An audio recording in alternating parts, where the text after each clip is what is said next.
What a Strange Little Colt. Written by Linwood. Chapter 7.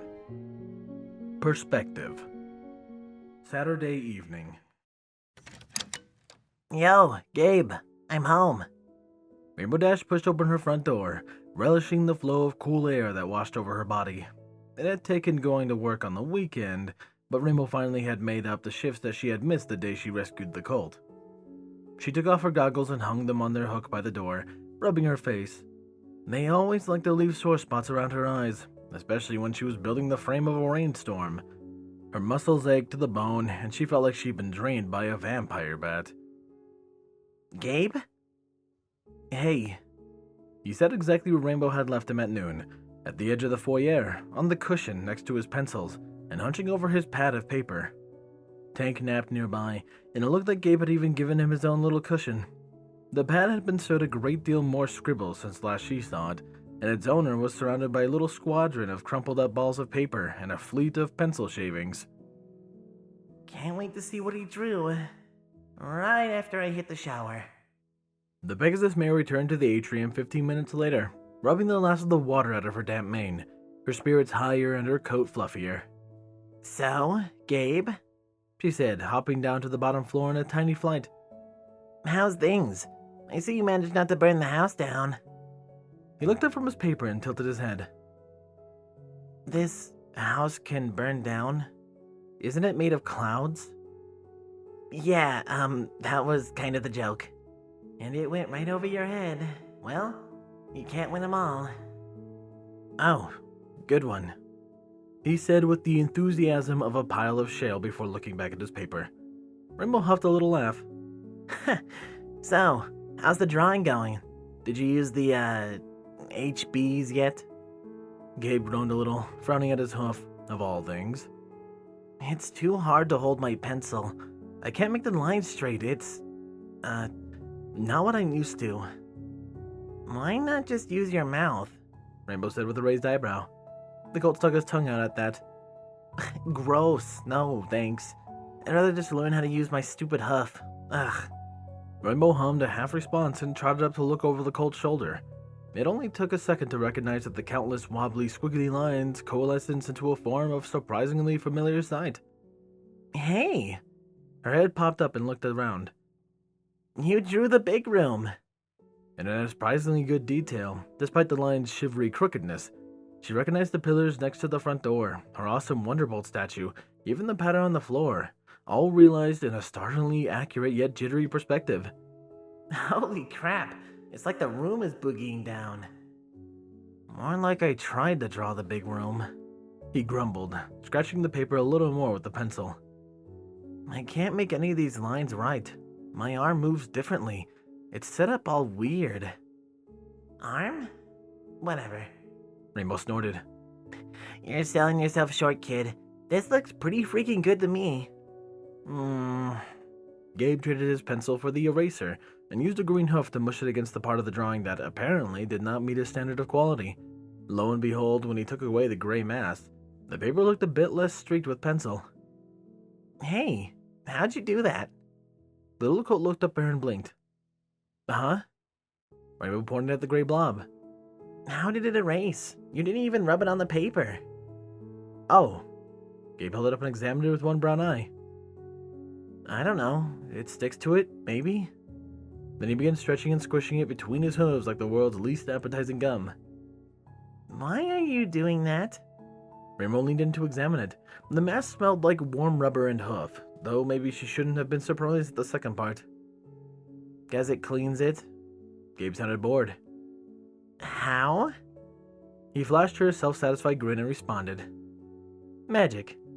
Sounding very much like he knew the actual answer and had elected not to tell her. Whatever, Rainbow said with a smirk. She blew a bit of mane at her face and straightened up. You ready to head out? Gabe frowned and cocked his head to the side. Is it time for that party already? Yep. Aren't you excited to meet some new foals? He shrugged. Not really, he said. Why would I be? The question kind of stumped Rainbow. How am I supposed to respond to a question like that? Because you're going to go to school soon? Don't you want to have some friends when it starts? If you say so. Not the answer I was looking for, but good enough. Rainbow thought. Then come on, we don't want to be late to your party. You can leave your stuff here. He groaned and stood up, trotting to the door because she couldn't help it. Dash added, Tink probably won't eat them. Much to the unsettled disapproval of her temporary foster kid. The Ponyville summer evening was divinely serene. The duo flew under a sky painted with the vibrant colors of Celestia's sunset. The shades of the world below them were beginning to deepen, but the town had not yet fallen asleep. Ponies wandered in the streets in ones and twos, enjoying each other's company. Saturday's energy had bled away, leaving every pony sedated and calm, and all was right with the world. Dash came to a gentle landing in front of Twilight's library tree. Even outside, Rainbow could hear muffled voices and music coming to the front door. After he had hopped off her back, Gabe stopped to ogle at it. The whole thing really is in a tree. Yep. And it's alive? It's not fake? Those leaves look alive to me. How? I don't know. Ask Twilight. She's the one that lives in it. She rolled her eyes with a smirk and rapped her hoof against the library's bright red door. Coming, said the door in a muffled but eager voice. Twilight Sparkle appeared a few hoofsteps later, greeting the two with a welcoming smile. Hi, Rainbow. Right on time. Then she looked down at the smaller arrival, stepping forward and extending her hoof. And you must be Gab Real. My name is Twilight Sparkle. It's very nice to meet you. Hi, Gaby, came a disembodied but very excited shout from somewhere inside. Gabe stepped forward, and instead of bumping her hoof like literally any pony else on the planet, he wrapped his fetlock around hers and bounced at once. Gabriel, you too. Then he walked inside, leaving Rainbow to snicker at the somewhat dumbfounded unicorn, who was staring at her hoof as if it had just turned yellow. What? The Pegasus let out a bark of laughter. You'll get used to it. She stepped past Twilight and entered the library. Rainbow noticed the banner first, massive and pink. It hung from the ceiling and announced, "Welcome to Ponyville, Gaby," in large, ecstatic, and hastily painted letters to any pony that entered. It made Rainbow smile, despite its corniness. Even though this party was low-key, Pinkie had still pulled out all the stops. Pink and blue balloons decorated the spaces that weren't filled with streamers and party tables piled high with far too much food. Cake, cookies, and a cup of colorful candies adorned every free surface, underneath the not-too-harsh lighting, and soft acoustic music emanated from some unseen source. Energetic and exciting, but not too much. Pinkie had really tried her hardest. The mare herself balanced on one of the upper shelves, trying to pin up what appeared to be one of the very last streamers. Her tongue was out and her face was scrunched up in concentration as she teetered high above the ground, reaching with all her might. Dash leapt into action. Whoa, Pinkie, let me give you a hoof. The pink mare's relief was palpable. Woof! Thanks, Dashy. After averting a disaster, Rainbow turned to the floor, scanning the room for Gabe. Twilight was refilling her glass from the punch bowl as Pinkie trotted to join her. The two had likely spent the afternoon setting up. The Pegasus spied her foster kid at the end of the room, having a conversation with Fluttershy, of all ponies. Looks like Rares and AJ haven't shown up yet. Rainbow made her way to the two, catching the last bit of Fluttershy's question. And you're sure you've been changing it properly? Little Gabe nodded. Mm-hmm. Twice a day, and Rainbow helps. I used to have to do it for my wings and my leg, but I don't need the bandages now. He held up his foreleg to show the ragged scab on it.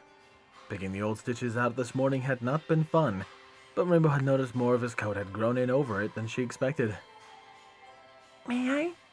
The butter-yellow Pegasus asked in a soft voice, glancing at the outstretched limb. Gabe nodded, and she gently took it in her hooves, examining the wound. Yes, it looks like it's healing nicely, but, Fluttershy hesitated, her voice growing very quiet. it seems like maybe, you haven't been keeping the scab very clean, and it looks like you maybe, picked at it. She continued to disappear into her mane as her voice lowered to a whisper. So, possibly think about keeping it clean and try not to scratch it until maybe it's coated, okay? I'll try my very best. Hi, Rainbow.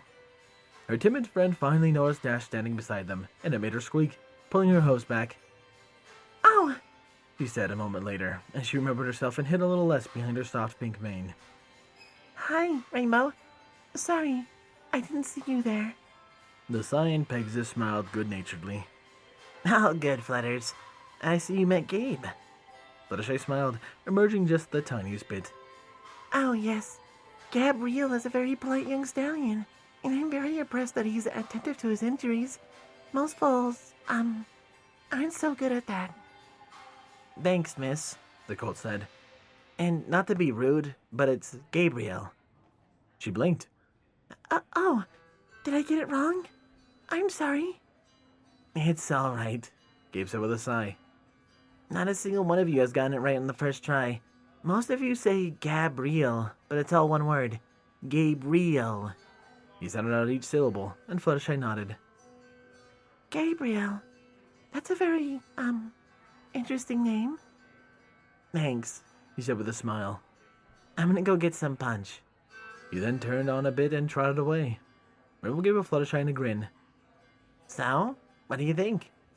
The Pegasus mare blushed. He's very, mature for his age. She chuckled. That's one way of putting it, but yeah, he is. A rapping knock knock knock came from the door. Oh, must be AJ Rares. Rainbow made her way to the entrance just as Twilight opened it. Oh, hello. I don't believe we've met, miss. The tan and brown mare standing outside bumped Twilight's hoof properly and politely. I'm Sandy Hills, Gabriel's counselor. Twilight Sparkle. The purple mare said. Sandy almost certainly already knew who she was, but Twi was always polite. Come on in. Sandy smiled and stepped inside, admiring the decorations for a moment before trotting up to Rainbow and saying hello, leaving Twilight to greet the guests Sandy had brought with her. Mr. Rich, I'm pleasantly surprised to see you and your daughter here. The Amber Stallion walked into the treehouse, tailed by his daughter. Isn't that the filly that teases Scoot and her friends? A cold feeling began to settle in her gut as Rainbow realized she probably should have asked who Sandy intended to invite. Yes, well, we're good friends with Miss Hills. She's been an immeasurable help to my diamond. Rich looked down at his daughter. Hasn't she, Cupcake? Oh, yes. The filly said in a voice that was just a little too sugary. She's a very nice mare. Thank you, sweetie. Sandy smiled.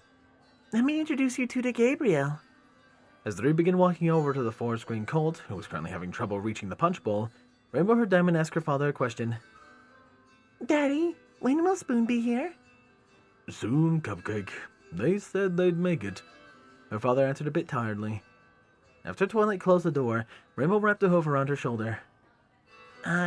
Twi, I should probably tell you now that Diamond over there and her friend are the fillies that like to mess with Rares and Applejack's sister at school. Really? After a moment thought, the unicorn smiled. Oh, I think it'll be fine. They've got their parents here to keep them in line. Rainbow wasn't so sure, but Twilight seemed confident enough, so she let her go. She probably knows what she's talking about. Rarity arrived a few minutes later, wearing a stylish scarf and headband with a feather that probably complimented her eyes or something. She entered the library with pizzazz, as usual, flourishing once she stepped over the welcoming mat. Oh, what a wonderful party. She said loud enough to turn every pony's head for a second. The mare was noticeably alone. Rares? Rainbow mentioned, trotting up. Weren't you gonna bring your little sister? Rarity's face dropped and she produced an annoyed huff. I told her that she needed to get ready, but she insisted that she wanted to meet with her little friends and come here with them. They were playing on the Apples farm, so I'm sure she'll arrive with Applejack, probably covered in, farm dirt. Then the unicorn cleared her throat, apparently remembering herself. Oh, would you please introduce me to the little one? I've been positively dying to meet him. Rainbow resisted the urge to roll her eyes. Yeah, sure. Follow me. Gabe sat at one of the tables, focusing very hard on the cup of punch clumped between his hooves. It seemed that even with his foreleg splint removed, he still had trouble holding a cup. The Colt looked up and he noticed Rainbow approaching with Rarity, but it didn't stop him from lifting the cup to his mouth. Hey, kid. I want to introduce you to some pony. Rainbow motioned with the hoof and stepped aside, letting the unicorn take the stage. Hello, darling. Rarity said, weathering his sidelong punch-drinking gaze. My name is Rarity, and I'm one of Rainbow Dash's friends. It's a pleasure to meet you. Rainbow took the opportunity to roll her eyes because the unicorn wasn't looking at her now. Gabe just kept on drinking his punch, still staring Rarity in the eye. After a second, he set it down and inspected her top to bottom. Rainbow just knew he was about to say something outrageously weird, something that Rarity, or any of the girls for that matter, would never, ever let her live down. He put on a handsome smile on his face. No, Miss Rarity, the pleasure is all mine. And may I say, you look absolutely stunning tonight. What? My name is Gabriel. The kid somehow made his weird name sound fancy and foreign. Rarity's eyes widened and she let out a ladylike giggle, which of course she covered with a dainty huff. Oh, why, thank you. You may just have the best manners of any Colt I have ever met. She leaned in collusively. You could stand to teach my sister a thing or two. If she's as beautiful as you, Madame, then I look forward to it. He gave her a winning grin. Oh, Rarity giggled again. You flatter me, young stallion. You're very sweet. I'll be sure to introduce you to the moment she arrives. She turned to a still shell-shocked Rainbow. You appear to have found yourself a wondrously polite foster Colt, Rainbow. I envy you. Now, a lady doesn't spend a party talking to just one Colt. She said to Gabe. Even if he is charming. Ta-ta for now. The unicorn flipped her mane and trotted off to say hello to the other partygoers. Rainbow blinked once, then twice, then fixed an incredulous look on Gabe. Okay, what the heck? What? He said, far too innocently. What the heck, Gabe? She repeated. How'd you know to say that? Or even speak like that at all? He shrugged and smiled at her. Lucky guess? He had that grin on his face again, the one that made Rainbow feel like he knew something she didn't and that he very much enjoyed that fact. Plus, who doesn't love a good compliment? But you've never met Rarity before. She showed up to a party with a feathered headband and a fur scarf. She seems like she enjoys being fancy. Is he? Yeah, he's messing with me. Whatever, Rainbow huffed. I'm gonna go get some cake. Please get me a slice too. And the Colt's grin disappeared like nothing had happened, and he went back to concentrating on his cup of punch. Just focus on that cake, Rainbow. Just focus on that cake. There he is. Twilight Sparkle spotted the little Colt sitting at a table near the edge of the party and made her way over. Hi again, Gabe. This party sure is fun, huh? She looked around at her brightly decorated library. I've been studying all day, so I can appreciate having a relaxing get-together. How are you liking it so far?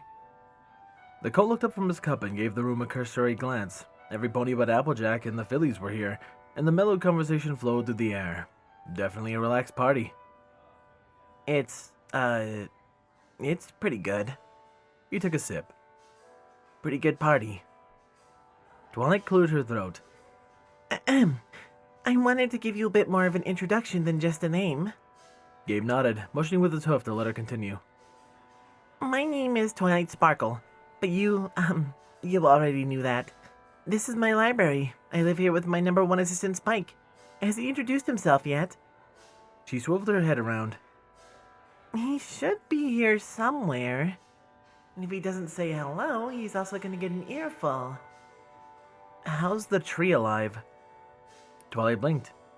Oh, it's a very complex magical process. But the short answer is that there are spells in the walls and the roots that help it stay healthy and hydrated. Oh, so they help transport all the nutrients and water and stuff? He looked around. The walls seem too thin to do it themselves. Yes, to put it simply. This Colt's kind of sharp. Oh, cool. The Colt gave her a smile and a shrug. I don't actually know that much about trees. The little conversation hit a pause, and Twilight struggled to think of something to say. Huh. Rainbow mentioned that he had a rough background, so I better not ask him about his past. So, Gabriel, how do you like Ponyville so far? Yet another shrug. It's kinda different from what I expected, but also kind of not. Still weird that I'm here at all. Huh? Oh, I didn't know you were familiar with Ponyville before. Have you heard of us? The unicorn smiled good-naturedly. Good things, I hope? Yeah, I heard of Ponyville, in a matter of speaking. And don't worry, pretty much only good things. I'm glad to hear it. Are you fitting in okay? That question actually produced a smile. Yeah, Rainbow and Miss Hills have been really nice to me, and I'm supposed to go to school on Monday. He slurped from his cup. Now that's gonna be weird. Twilight cocked her head. Why will that be weird? He chuckled. It's just been a while since I went to elementary school.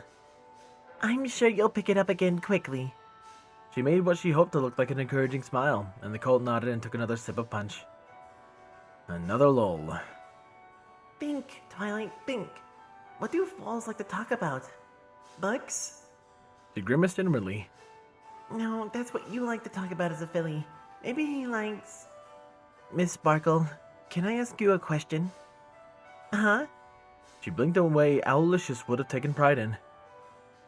Yes, of course. And please, call me Twilight. The Colt looked at the table. You know a lot about history, right? Where's he going with this? I like to consider myself pretty well read, yes. He bit his lip. Has Equestria ever had really bad things happen to it? Like, really, really bad things? Twilight had to stop herself from reeling. She had been expecting a question like, do ponies think I'm weird, or are you really Celestia's student? Nothing like this. Like natural disasters or ones that were caused? Like magical accidents or conflicts? He blinked. Either. Well, of course. Equestria has suffered a number of disasters in the past. Why? Which one was the worst? He asked instead of answering. That's a tough question. Equestria's been around for a long time. Twilight had to think for a few moments. Disasters. Well, there was the Grand Flood around a long winter, but neither of those hold a candle to Discord's original reign. Twilight shivered a little at the unpleasant memory of her encounter with the God of Chaos. Then there was the ancient king of the Lost Crystal Empire, but those were both dealt with by Princess Celestia and Princess Luna. So I guess that only leaves... I'd say Luna's banishment, about 1,000 years ago. Princess Luna was corrupted by something called a nightmare. As she spoke, he nodded along. She raised a dark army and attempted to take control of Equestria. After a long struggle, Celestia was forced to use the elements of harmony to destroy the dark army and seal her own sister away on the moon. Equestria suffered a civil war and the loss of one of its leaders for a millennium. The Colt nodded. That's a heavy thing to do to your own sister. Yes, it is. The princess herself told me it bothered her more than anything else she's ever done. To this day, she wishes she had found a better solution. Twilight took a deep breath and smiled. The good news is that now that she's returned and been cleansed, Celestia and Luna can rule together and be sisters again after 1,000 years of separation. Huh. Better than the alternative. Is he implying that instead of banishment, Princess Celestia could have... Twilight coughed. Yes, I suppose it is. Why do you ask? Gabriel scrunched up his muzzle. It's just that, well, something really bad happened to my home. A really bad disaster, I guess. He took a sip from his cup of punch. I'd like to think that it'll turn out okay. Oh, that's terrible. Twilight began to feel overwhelmed. How in the world am I supposed to respond to something like that? Then the Colt looked her in the eye, and Twilight saw, in his gaze, a sharp, gruesome pain. His gaze spoke not just of terrible hurt and bitter, lonesome grief, but also deep, vengeful wrath. It felt like a tendril made of something very cold and very dark, wrapped around her heart when he spoke in a gravelly voice. Yes, it is. Twilight Sparkle found she couldn't speak. Hey kid, hey Twi, what you talking about? Rainbow Dash set a paper plate of cake in front of the Colt and plopped herself down next to the two. Light and sound returned to the room and Twilight could breathe again. Oh, I was just asking Twilight about some history stuff. Gabriel didn't miss a beat. The darkness Twilight had seen vanished without a trace, replaced with the Colt currently very interested in the slice of cake in front of him. Well, you picked the perfect egghead to ask questions like that. She knows all about that stuff. Then Rainbow looked at her own piece of cake. Ah, sorry, Twy. I would have gotten you some if I knew you were gonna sit down here. She set the plate between the two mares. Have some of mine. Twilight stared at the cake for a moment before levitating a bite-sized chunk of cake into her mouth. She immediately had to stifle a moan when it exploded into perfectly luscious sugariness. Celestia, Pinky really did outdo herself, she thought. The cake was so delicious that it almost made the unicorn completely forget about what Gabriel had said. Almost. Wait, so who's this called again? Apple Bloom asked for what must have been the 4th or 5th time. Tweety Belle rolled her eyes. His name is Gabriel or something. He's green with a lighter mane, and he has bandages. That's all we know. But you said you met him. Ah. Skidoo looked annoyed. We only saw him for like 3 seconds, and then we left because you got done with Miss Cheerily, remember? The four walked through the town underneath a late evening sky that had just lost its color. The stars had begun to shine through, and the streets were mostly empty, though most of the windows were lit. The air felt comfortably warm and fresh in the way only a summer night's air could. Oh, right. She wrinkled muzzle. What kind of name is Gabriel, anywho? That's weird. Hi. Applejack shot a reproachful look over her shoulder as they approached the Golden Oaks library. I ain't polite to talk about other fools that way, especially one that's new in town. Be nice. Sorry, AJ, Diffidly said. The older sister only raised her eyebrow and knocked on the door, which opened a few seconds later, letting the sound of the conversation and music flow around the form of the purple unicorn. AJ, girls, come on in. Applejack paused to make conversation with Twilight that Sweetie Belle didn't care enough to listen to, letting the Cutie Mark Crusaders enter freely. When they saw the ponies in the library's main room, Scootaloo snorted. Some party. There's barely any pony here. Rarity said that's because the cult comes from a troubled background. Sweetie recited, recalling a boring and one-sided conversation from a few hours ago. So they decided to have a party that wasn't too loud or big. Wow, I bet the cult's scared of his own shadow. The orange filly smirked. Sweetie shot Bloom a somewhat confused glance. What's up with Scoots? Then Rarity spotted them and rushed across the room. Ah, sweetie, I was hoping you would arrive soon. For some reason, she sounded pretty excited to see her. She even completely ignored the dirt on Sweetie's hooves. Come, you must simply meet Gabriel. He's over this way. Without checking to see if they were following her, the alabaster unicorn turned and began to walk towards a small group of ponies across the library. The three fillies shared a look. Scootaloo and Applebloom shrugged, and it was decided. They followed Rarity. Her sister led them across the room to where the Colt sat listening to a bunch of grown-ups talk about boring grown-up stuff. Oh, Gabriel, she called. He turned his head. Miss Rarity, he said. Hello again. Gabriel, I'd like to introduce you to my little sister, Sweetie Belle, and her friends. The Colt fixed a surprisingly sharp gaze on her. Sweetie hesitantly waved back. Hello. He doesn't seem like he's afraid of his own shadow. Hi, I'm Applebloom. I live at Sweet Apple Acres with my granny, my big brother, my sis, and who's still talking about Twilight by the door. The Yellow Crusader stepped forward and extended her hoof. He looked at it for a moment and bumped into it. I'm Scootaloo. The Pegasus really didn't move. The Colt looked at them one by one, seemingly inspecting them, sizing them up. Hi, he eventually said. His voice was calm and even, but it felt like he should have been talking a lot louder. I'm Gabriel. I live with Rainbow Dash. Tweety tilted her head. There was something weird about the way he spoke, but she couldn't quite say what it was. An accent? Glad to see you're all getting along. Rarity smiled and winked at the little green Colt. You work your magic, Gabriel.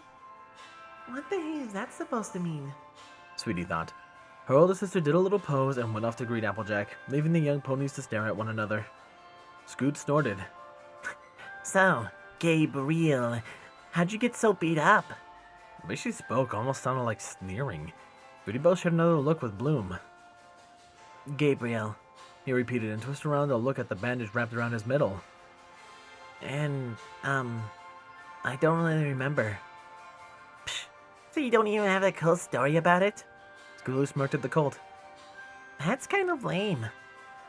Guess so, Gabriel said, staying completely neutral. Can you fly? His wings flopped a little on his back. No. Do you like going fast? Not particularly. Huh. Might Rainbow Dash even foster you anyway? And just like that, Sweetie Belle put two and two together. Going by the look on her face, Bloom did too. I don't know. The Colt shrugged, almost looked bored. She volunteered. Oh, hey! Bloom said, rather assertively. You got no cutie mark. Gabriel shot a look at his rear.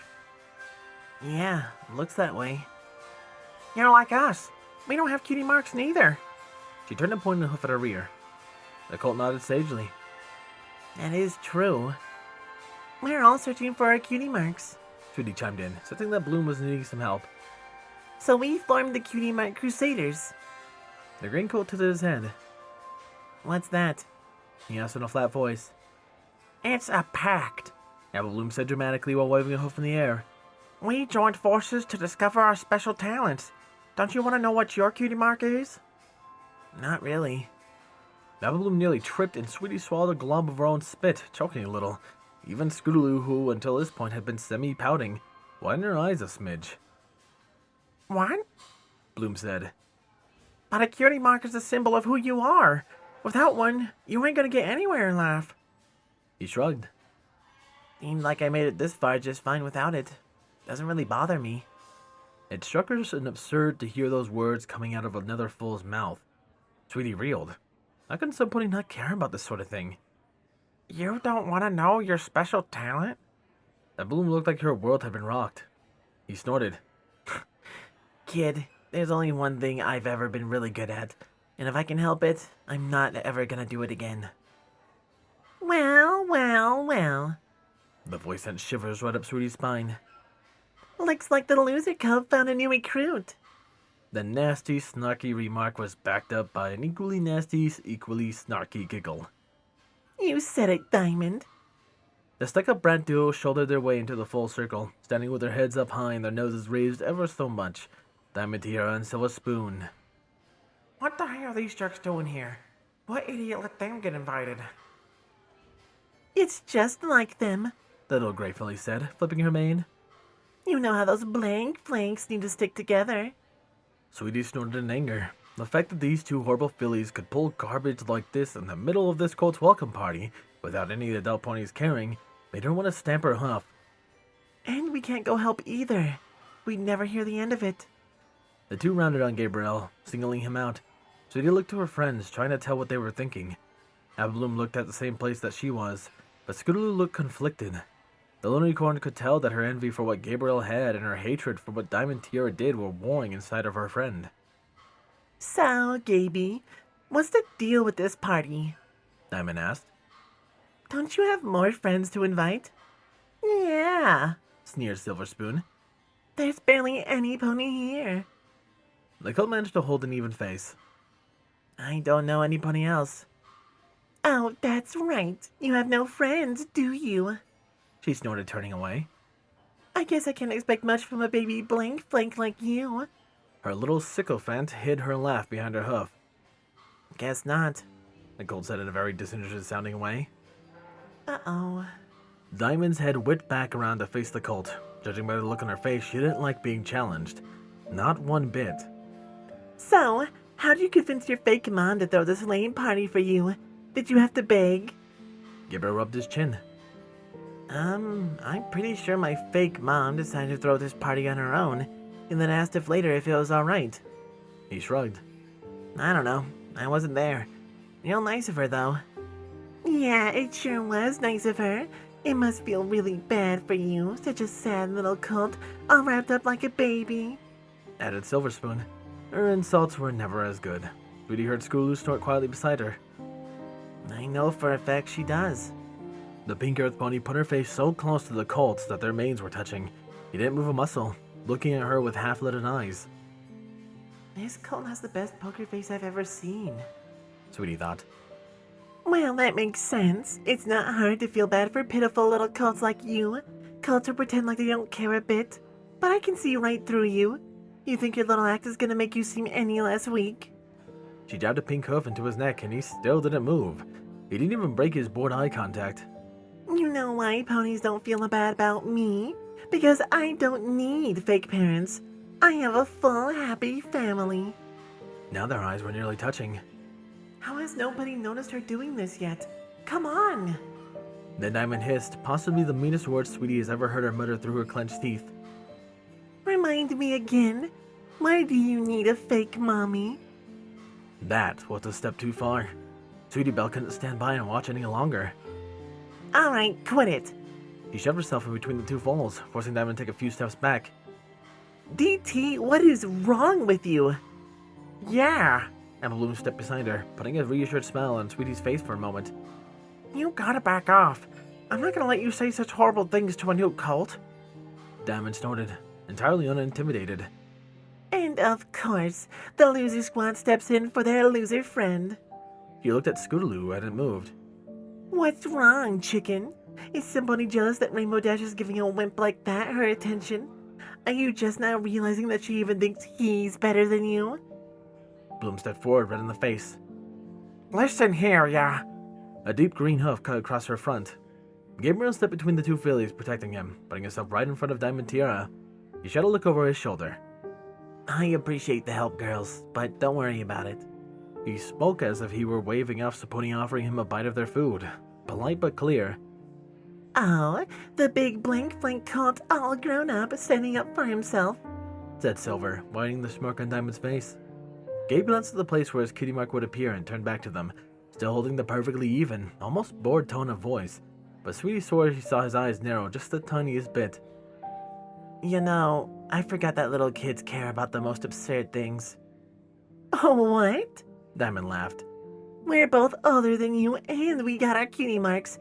If anybody here is a baby, it's you. Yeah, it certainly looks that way, doesn't it? Logically, he had just admitted to Diamond Tiara that her hench pony were right, and the way he said it implied that he felt the exact opposite, putting the most satisfied, confused looks on their faces. Now, listen, I get that you get your kicks from projecting your little insecurities onto every pony around you, and it's very impressive. But I was actually enjoying this powwow before you waddled over here, so, as great as making fun of children is, I'm gonna tell you should run along back to being good for your daddy. He then fixed a bored gaze on the gray filly, speaking in a tone that was a bit more friendly. And ease up, Spoonie. Really, your muzzle's gonna turn brown if you don't. Hey! Was all she could muster in response. Diamond Tiara snorted again, but now she actually looked a little angry. You can be as clever as you want. It's not gonna change the fact that you've got no. The Colt cut her off and rolled his hoof in a let's hurry this up motion. Yeah, no family. Use that one already. Think of something better, Cupcake. Sweetie could tell Diamond was starting to get flustered. I swear, if you call me Cupcake again, I'll... Let me stop you right there. The Colt said, looked her up and down when he spoke. Sweetie felt the corner of his mouth twitch just the tiniest bit. I don't think he was pretending that he wasn't angry. Sweetie could tell that Diamond noticed it too, and that was the best part. Gabriel pressed on. You may scare other foals with your bullying, but I can promise you that it will never scare me. You can never intimidate me, Cupcake, because at the end of the day, I have unfortunately seen things that are much, much scarier than you. So do us all a favor and just stop. The Colt sounded 100% sure for this fact. He makes it seem like a threat. My father will. That put a grin in his face. If you really think that I'm going to be any more scared of your dad than you are actually going to make me laugh. Diamond finally shut her mouth and fixed in a stick stare on the Colt, a single strand of mane hanging down in front of her eyes. Gabe returned with it with a friendly smile. Go on. Whatever. You blink flanks can have your smart aleck, new recruit. She blew an errant look of pink mane out of her eyes. Have fun pretending to be a brave little pony. Come on, Spoon. She trotted away, head held high, but not as quite as high as before. To Sweetie Belle's surprise, Silver Spoon actually hesitated before following Diamond. When Sweetie looked back at Gabe, though, she quickly thanked Celestia that the two bullies had turned away so quickly, because she saw something flash across the Colt's face. It wasn't anger, it was something different. Sadder? Still, Albluma and Sweetie Belle stared at Gabriel with slack jaws for a moment, and looked back at them. What? Never see any pony stand up to that filly? Are you kidding me? That was amazing! Sweetie Belle said. I've never seen her so mad. I don't think any pony talks to her like that. Yeah, Apple Bloom chimed in. that was some real talk there. You really had every pony going. She took a second to look at his flank. Dang, for sure I thought you were gonna get a bully fine cutie mark. Scootaloo coughed and looked away. I guess that was kinda cool. She mumbled at the living wood floor. Well, thanks. He smiled, nodding at each one of them. When he looked at her with those deep brown eyes, Sweetie felt her stomach do a little flip as she took a step forward. Girls, I think we should follow Diamond's advice. Apple Bloom and Scootaloo both looked at her like she completely lost her marbles. What? What? Sweetie smiled. Diamond said we could have our new recruits, so what do you think? Apple Bloom's face split into a wide, enthusiastic grin. Sign me up. Scootaloo seemed less spirited. I guess. That seals it then. Sweetie Belle nodded, still smiling, and held her hoof out to Gabriel. So, what do you say?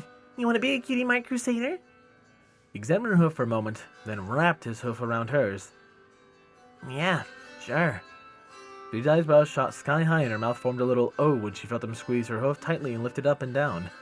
Worse, the little unicorn felt her face getting hot. Then he took it away, leaving her holding her now feeling very cold hoof in front of her like an idiot. All she could do was hold her limb to her face and stare at it. Hey, where are you going? Apple Bloom's question made her raise her head to see that Gabe had taken a few steps away from the three fillies. He stepped and turned around. I'm gonna go get some more cake. Either you come in or not. And then he was off. Apple Bloom looked at her friends, then shrugged. Well, I want some cake. Scootaloo nodded. Yeah, I want some too. If it's one of Pinkie Pie's cakes, I definitely don't think I want to miss out on a slice. She shot a sly grin at Sweetie. Come on, let's follow your new crush. Excuse me? I don't have a crush on him. But Scootaloo and Apple Bloom were already gone. She blinked and followed after a moment, grubbing to no pony in particular. I do not have a crush on him. Rainbow raised an eyebrow. Looks like you were right. She muttered to Sandy before sipping from her glass of punch. He handled it just fine on his own. The counselor nodded. I do owe you my apologies, though. Celestia, I didn't even consider that your friend's little sisters would be here, too. If I had, I wouldn't have invited Rich and Sterling. Their daughters can be kind enough to strangers, but they tried to pick a fight just because those Crusaders fillies were talking to him. She groaned and dragged her hoof to her face. That was a stupid mistake. Rainbow bit her lip, watching two fillies from across the library's main room. Yeah, that was a little short-sighted of all of us. She shrugged. Those girls look pretty mad. I wonder what they were arguing about. Diamond probably said something to get under their skin. Sandy sighed. I do worry that filly. We've been making progress, but well... She made a sad little laugh. Let's just say I won't be saying goodbye to that client for a while yet. Huh. Rainbow rolled and thought around in her bed, pounding the little filly a moment before realizing that she didn't have all that much to say about it. Hey, at least they're sticking to their parents now. Sandy nodded. I'll keep an eye on them until they leave. We barely avoided an episode just now, so let's keep it that way. You said it. Sandy downed the rest of her punch and set the cup down before giving Rainbow a little nod and trying to join her friends and their fillies. Sterling Silver, I haven't had a chance to speak to you yet. Tell me about this new project of yours. Rainbow looked back down to her cup, swirling the juice around. Yeah, that was a close call. Good thing Gabe barely isn't bothered by bullies. She scanned the room, growing a little concerned after a moment. Wait, where did he go? Hey, Rainbow. Ah! She started hard enough to jostle a little juice out of her cup. It seeped into her fur on her hoof, staining it purple. Jeez, kid, you can't sneak up on me like that. He laughed. Rainbow rolled her eyes. Whatever. What do you think of the party? Cool as hell, Gabe said, grinning up at her and neglecting to explain what hell was. He had another plate of cake bounced between his wings, and a bit of bright pink frosting in the end of his muzzle. Thanks. Her chest flooded with warmth right away, raising her head and bringing a smile to her face. Of course, kid. She bumped him a little with her elbow. Don't mention it. It's funny, He said. When I was younger, I didn't really care about stuff like this. Stuff like this? Rainbow tilted her head. Cake and punch, balloons, music, talking with people, making fun of kids. Parties, you know? Wait, hold on. What was the last one? Yeah, I didn't really care about it all. Thought it was just a waste of time and money. Rainbow decided not to address it and raised an eyebrow. So what's changed? He bit his lip. When you go without this sort of stuff for long enough, you, realize you miss it a lot more than you think. That's just how things were, back home. He suddenly looked a lot more uncomfortable. I mean, I forgot what it was all really was. How long did you not... Rainbow trailed off, not quite sure how to finish her thought. Gabe's ear flicked. A long time. Celestia, what did this kid go through? A strange feeling welled in Rainbow's chest. The warmth was still there, but it was mixed with something else. Something that squeezed her heart. She swallowed and awkwardly patted him on the back, putting on a brave smile. Well, good thing you got us to remember, right? Yeah, He said. Rainbow grinned. Also, you've got some frosting on your muzzle. What? Oh, you've got to be kidding me. The Colt crossed his eyes, but didn't spot the dollop of sugary pink right on its end. When she laughed, he wrinkled up her face and gave her an annoyed look. Ha ha. Really funny. Well, that's for sneaking up on me. She chuckled and wiped it off with the back of her hoof. Come on. I think AJ still needs to meet ya. An extra long episode today to make up for my little bit of a delay of my normal schedule. I really want to put out more content. It's just been a pain in the butt to find the time to do so. So, hey, I hope you like this little bit of a compromise. Speaking of the story, however, I absolutely loathe having to do the Cutie Mark Crusader voices. Like, 3 high-pitched voices that are discernible from each other. One of them has a southern accent. The other one sounds like Rainbow, and I just have to do a high-pitched voice for Sweetie Belle, because Lord forbid if I try to give her that, whatever they say, I think they say Ponish accent that Rarity has. Oh, I loathe doing their voices. But I did the best I could, so I hope it was okay at the very least. I don't mind doing Diamond TR's voice. It's not too often I get to do just a very snooty asshole's voice. I love that. The whole, Oh, and you blank flanks are gonna subscribe to my channel, or else you're a nerd. Okay, that was stupid. But I would like to thank my wonderful Patreons who aren't stupid and are far too kind. Thank you. My tier 1s, Squall, Windfeather, Rainflicker, Starlight Blaze, Hyperling, Redeemer of Dark, 8th Day of Night, Dreamless Portal, and a new one, Jason. My tier 2, Papa Lennon, Sword Brother Mordred, Danish Dash, Night and Game, DJMX 2000, Endless, Solus, RD Bryant, Captain Blueshadow, Nocturne, HKH4, aka Texture, The Animated Ghost, and Canned Panzer. And of course, my Titan tiers, Dark Guardian, Maverick, and Silent Titan. I appreciate you guys' support so much, and it means a ton to me. On a side note, however, this Jason on my Patreon is also the first channel member on YouTube. I didn't even know my channel memberships were open for you guys to buy yet, because I still haven't added the emojis for you guys to use. So, Jason, if you're watching this, I appreciate you a ton, man, and I'm glad you've enjoyed my stuff enough to support me also on YouTube, while also on Patreon. That is extremely generous. Thank you a ton. However, this has been Firehearth. Have a wonderful day. Even though this party was low-key, Pinky had still pulled out all the stops. Pink and blue baboons decorated the hall? Holy fuck, that sounds morbid.